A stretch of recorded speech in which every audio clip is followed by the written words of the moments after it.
So we're here with the always gorgeous Bill Pratt, semi-male model looking, huh? But also a great paddler. So he's going to try out the Kahekai, and maybe you could give us just a few tips for anyone out there on OC1, since this is something you've been doing for a long time at a high level. Sure.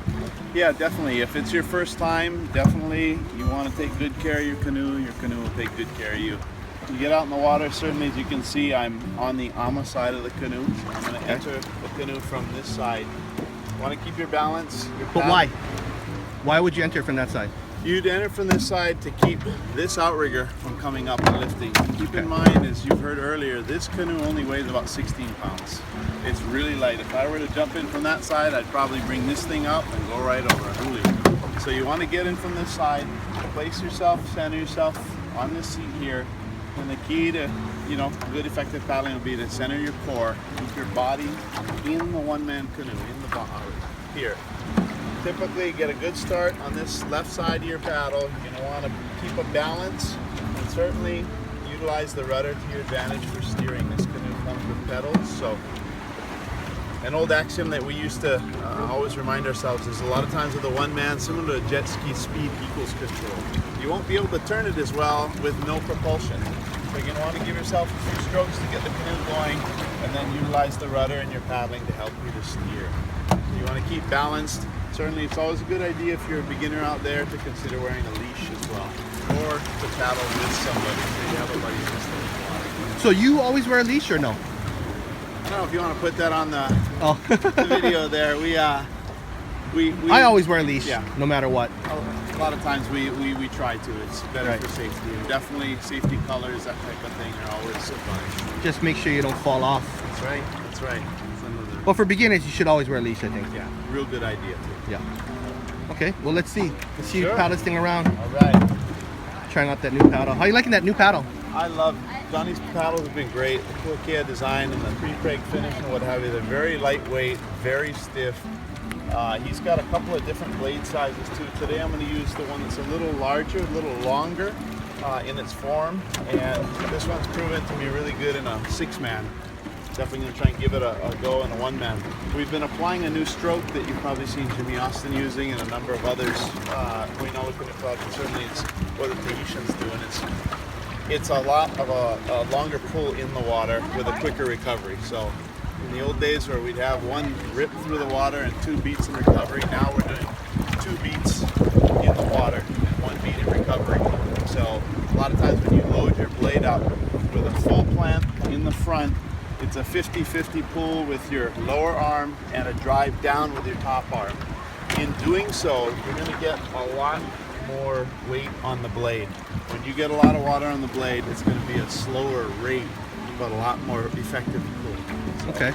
So it's kind of quite a bit different from the stroke you guys were doing, the quick strokes before. Yeah, 80s, 90s, a lot of that. It was really one rip through the water, but I think when you load the full cavity of the blade with a full load of water and you take it down deeper with your top driving arm, it's going to put a lot more pressure on your blade and therefore on your body. So it's going to cause your body to pop back up, and you allow it to be a longer stroke all the way through. So it feels slower then? It feels like a slower rate, and as Coach Johnny's told us a lot of times, you just need to have confidence that this stroke will work.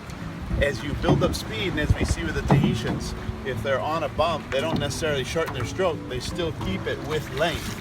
They just pick up speed in their recovery. That's the difference. So you'll see them at a higher rate. That's just because they've got their canoe trimming at such a high speed, they're able to have a quicker recovery, but keep that same length of stroke, same length of application. Okay. So you're going to show us that stroke right now? Give it a try. Okay, sounds good. All right.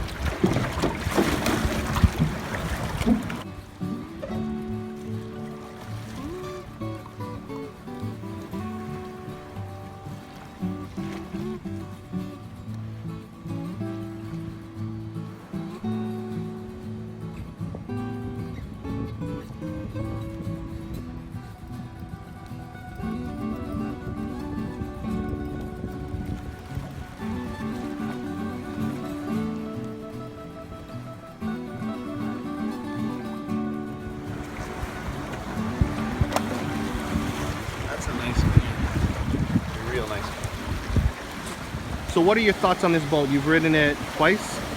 Yeah, I've been on a couple of times. Really, the ease to get on a bump, the ease to get it up and going is really desirable. It's really nice. Certainly being 16 pounds is pretty incredible, and to be as stiff as it is. The rudder has moved up a couple of inches, as Johnny probably mentioned, so I'm really excited to try this in a bigger surf zone to see what it feels like under those circumstances. But it seems to be extremely responsive, and certainly the way the AMA trims and what have you, it really glides nicely. Okay, cool. Thanks. Yeah, perfect. What did he think about it? Because this last channel run was kind of hard, wasn't it? Yeah, in the middle of the race, he looked over and he said, "I love this boat."